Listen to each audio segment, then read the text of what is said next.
Otep à tous, bien-aimés frères et sœurs. J'ai une petite remarque que je voudrais faire. Je ne sais pas, bon, j'ai fait cette remarque, j'ai observé ce phénomène, mais je ne sais pas si vous aussi vous observez le même phénomène. C'est lequel? Partout là où vous avez l'Occident, États-Unis, Union européenne, Grande-Bretagne, tout, OTAN, même Nations Unies, il y a toujours la guerre. Partout là où ils sont. Soit il y a une guerre civile, soit il y a un conflit entre États. Partout là où ils sont. Là où la Russie vient, là où la Chine vient, vous allez voir qu'il y a réconciliation, il y a entente, il y a compromis. C'est une petite remarque que, quand j'observe un peu la situation en Afrique, c'est ce que je vois.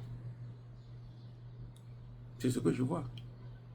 Regardez le Congo démocratique et le Rwanda. C'est deux pays voisins. Que se passe-t-il? La guerre. Depuis 30 ans que cette zone, les Grands Lacs, l'Afrique centrale, est contrôlée par les États-Unis, l'Union européenne, il n'y a que la crise. Il n'y a que la guerre. Maintenant, le Rwanda va s'installer au Congo. Le Rwanda va s'installer au Centrafrique. Le Rwanda encercle, en quelque sorte, la RDC. Ça, c'est la politique occidentale. C'est la politique occidentale. Ils ont vu que, en déstabilisant l'Est, ça ne marche pas. Donc maintenant, on va aller dans des autres pays limitrophes pour voir comment on peut encercler et puis s'attaquer surtout à la capitale. Il faut déstabiliser parce que l'Est, là, entre le Kivu et Kinshasa, là, c'est plus de 2000 km. Donc depuis là-bas, là, pour déstabiliser le pouvoir à Kinshasa, c'est pas facile. Hein? Donc il faut contourner, aller vers un pays qui est proche, les deux capitales les plus proches au monde, Kinshasa et Brazzaville. Là où il y a l'Occident, il n'y a que ça. Les Congolais de Brazzaville, les Congolais de Kinshasa, là, ce sont des... C'est-à-dire que ce sont des jumeaux, en quelque sorte. Toutes les imbécilités que vous allez trouver au Congo-Brazzaville, vous allez les retrouver au Congo-Kinshasa. Et vice-versa. C'est-à-dire que je ne sais pas comment expliquer ça. Les Congolais de Brazzaville là, et les Congolais de Kinshasa. Les Occidentaux sont en train de vouloir les séparer en utilisant le Rwanda et le Kenya. Parce que partout là où ils passent, là, c'est la guerre. Regardez le Gabon. Ils ont pris le Gabon. Ils ont changé de pouvoir. Olingi Nguema est arrivé. La division, là, est en train de s'accroître entre Olingi Nguema, le Cameroun, Olingi Nguema, le Congo, Olingi Nguema.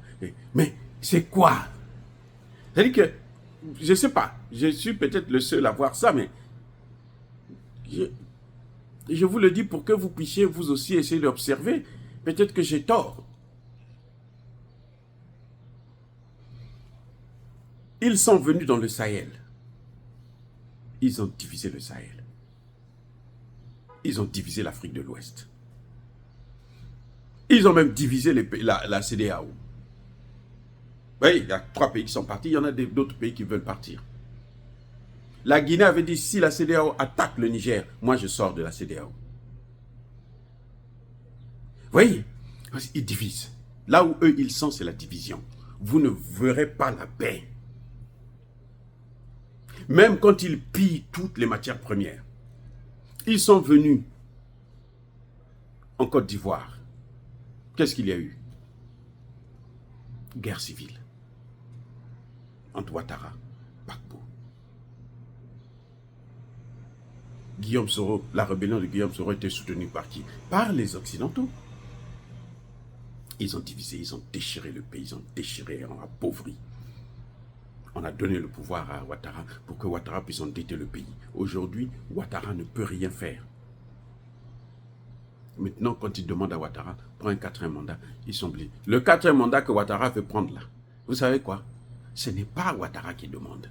Ce n'est pas la population qui demande. Ce sont les Occidentaux qui nous imposent ça. Tu dois prendre un 4e mandat parce que nous, on veut de toi ici, parce que toi, tu es un bon serviteur. Ils sont venus au Congo, Brazzaville à l'époque. Ils ont divisé Sassou Nguesso et Pascal Lissouba. Des gens qui ont travaillé ensemble pendant longtemps, qui ont grandi ensemble et tout. Et jusqu'aujourd'hui, vous avez les stigmates de cette guerre civile entre le Nord et le Sud. Les mêmes. Il y a un problème avec eux. La Russie est venue aider le Mali. La Russie est venue aider le Burkina Faso. On a vu quoi? La création de l'AES. Les 3 pays se réunissent avec le Niger pour dire nous avons les mêmes problèmes, on va aller ensemble. La Russie est venue au Tchad.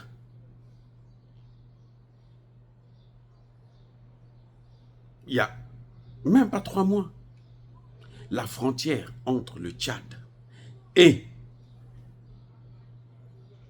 la RCA, fermée depuis plus de 10 ans, elle a ouvert. Et on a vu comment les populations n'attendaient que ça. Ils étaient contents, ils sautaient, ils ont fait la fête parce qu'on a ouvert la frontière. Les frères et sœurs se retrouvent encore. Le Bénin et le Niger, là, tant qu'il y aura les Français du côté du Bénin, vous allez voir ce que ça va donner. Mais ces exemples-là sont multiples.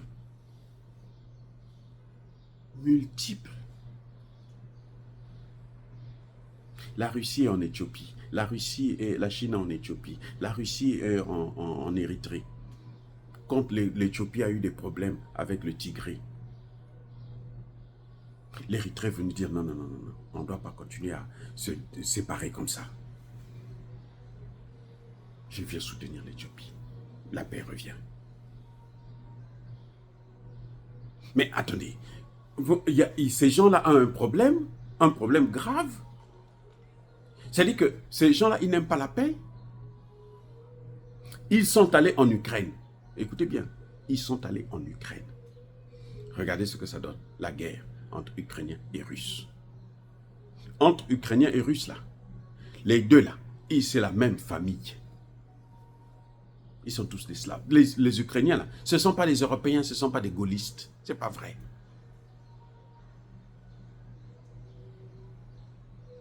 Ce ne sont pas des Anglais. Non.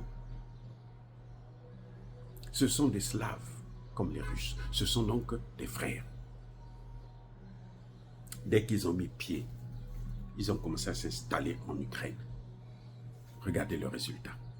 La guerre. Il y a déjà un demi-million de morts. Ils sont allés en Irak. Il y a eu la guerre entre l'Irak et l'Iran. 8 ans de guerre. 8 ans de guerre. 8 ans. Et après,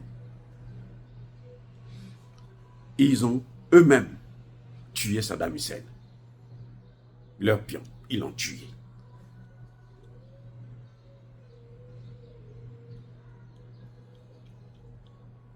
Ils sont allés, j'allais dire, c'était quoi? En Arabie Saoudite. Pendant 30 ans au moins, l'Arabie Saoudite et l'Iran ne s'entendaient pas. C'est la Chine qui est venue prendre la main de l'un et de l'autre pour dire, bon, mettez-vous ensemble. Ils sont venus en Israël. Ça donne quoi? La guerre permanente. Avant même que je ne naisse, il y avait déjà la guerre. Les mêmes, ils tiennent.